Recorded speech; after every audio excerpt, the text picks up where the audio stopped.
First was calling our Office of Volunteer Interpreters. Sorry, the person who answered said, our French interpreter is no longer with us. I hoped he'd merely quit his job and not met an untimely end. I asked around the waiting room, but nobody spoke French. I canvassed the clinic staff, only Spanish and Chinese to be found. Back in my office, I resorted to the final option and called AT&T. When a French-accented operator graced my ear, I exhaled a sigh of relief.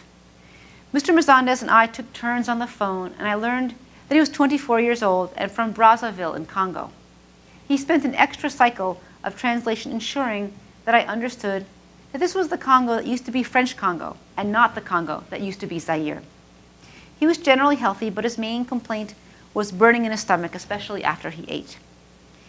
Even though we smiled gamely at each other as we handed the phone back and forth, it was hard to say that we were really having a conversation. It was more like we were each having a conversation with a polite but businesslike interpreter. And that's what our conversation was, polite and businesslike. I asked the questions, he supplied the answers. I kept my utterances brief, not wishing to overload the operator.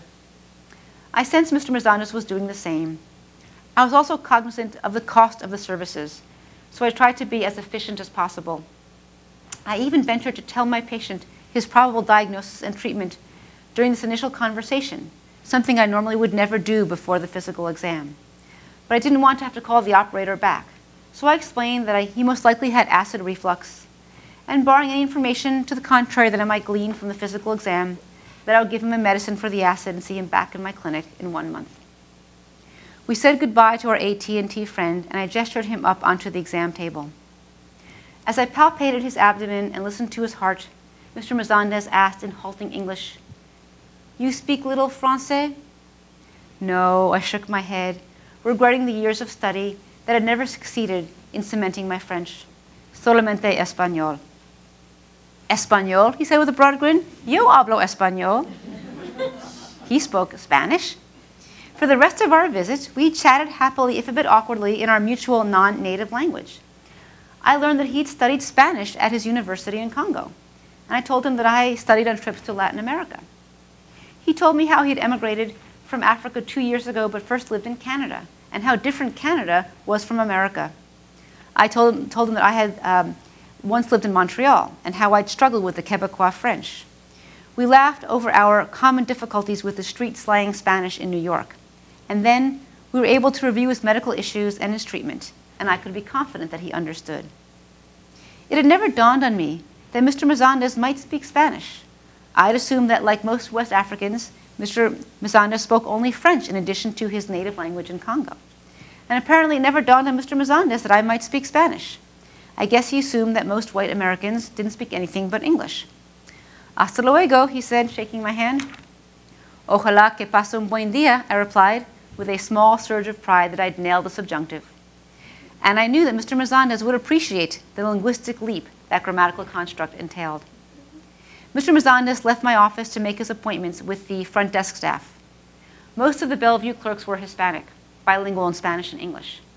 Mr. Mazandes, a native Congolese who spoke scant English, would have no trouble at all arranging his health care.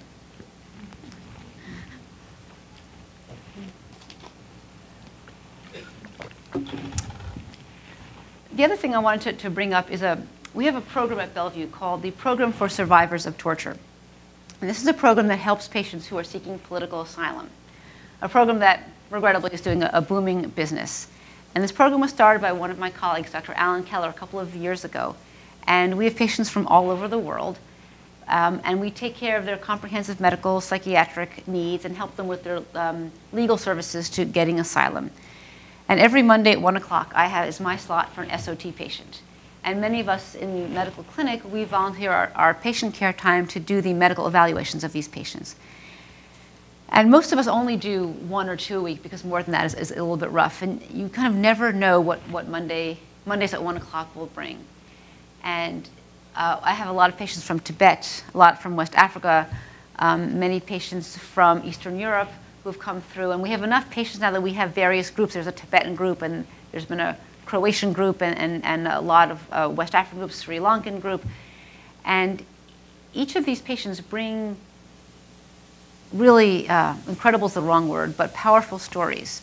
And sometimes when I get so frustrated with America, our political system, the environment, our government, our economy, and then I hear from my patients about what the rest of the world is like, I'm so appreciative that we can have this argument in our government and politics, and we can insult each other and our president and our congressman freely. And what's interesting is most of these patients actually have very few physical problems. They're almost all young and healthy. They're university students, law students who've joined the opposition. And political activity in the opposition generally is for the young and the healthy. And they've had no medical problems until they had whatever happened to them. And many actually end up having not many physical sequelae. Many recover from their injuries. But mostly they have psychiatric issues, post-traumatic stress disorders, you can imagine, nightmares, and issues of integrating back into America. What's most fascinating to me is the resilience of most of these patients are cheerful, happy, optimistic people.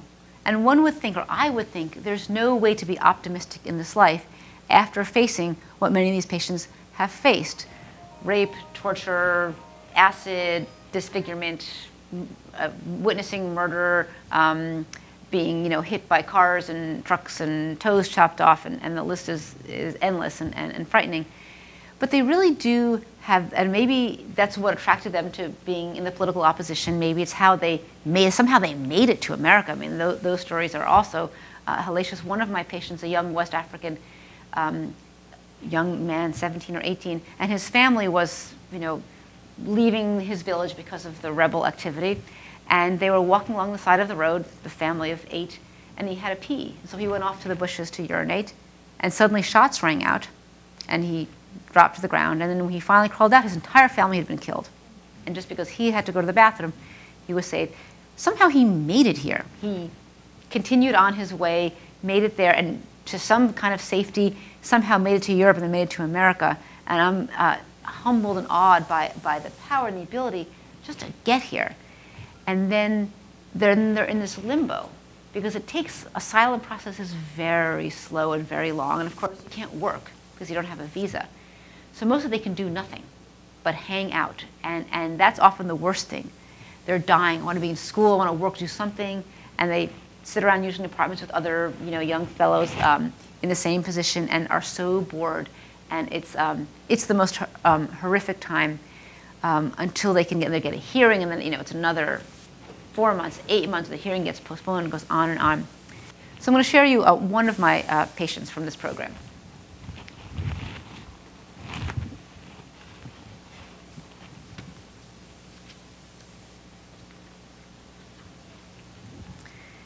Despite my best intentions of keeping an open mind, on Monday afternoon I read that my next patient was Muhammad Ali Amal. I couldn't suppress my mental image of the iconic American boxer. The man who answered to this name, however, bore no resemblance to Muhammad Ali in any way. Gaunt and raw-boned, he had a concave torso that seemed too slight to tether his 4 lanky limbs. A dense thicket of eyebrows shadowed his recessed black eyes and haggard face, which was covered with a dark swath of stubble. His angular nose was prominent, and its sharp deviation to the right did not seem natural. He was only 37, but his steps were the cautious steps of an older man, and he seemed to consider carefully before sitting in the seat I offered him in my office. When he sat down, he folded his arms and legs into himself, hunching his shoulders into a scooped-out chest, minimizing the cubic footage he occupied. When I asked him where he was from, his voice came out in a whisper, Iraq. And it occurred to me at that moment that in all these years of the war, this was my first patient from Iraq. And again, he's one of the few who seem so physically changed by his experience. Most really are surprisingly buoyant. Mr. Amal had grown up in a relatively secular family in Baghdad. He'd studied computer science at the university and worked at various times for the United Nations and the World Health Organization, doing information technology. He had several clients in Jordan, and he'd spent most of the war living and working in Jordan. A year ago, he decided to go back to Iraq for a week to visit his family. His friends warned him not to go, that it would be dangerous, but he hadn't seen his family in years, and it would only be for a week.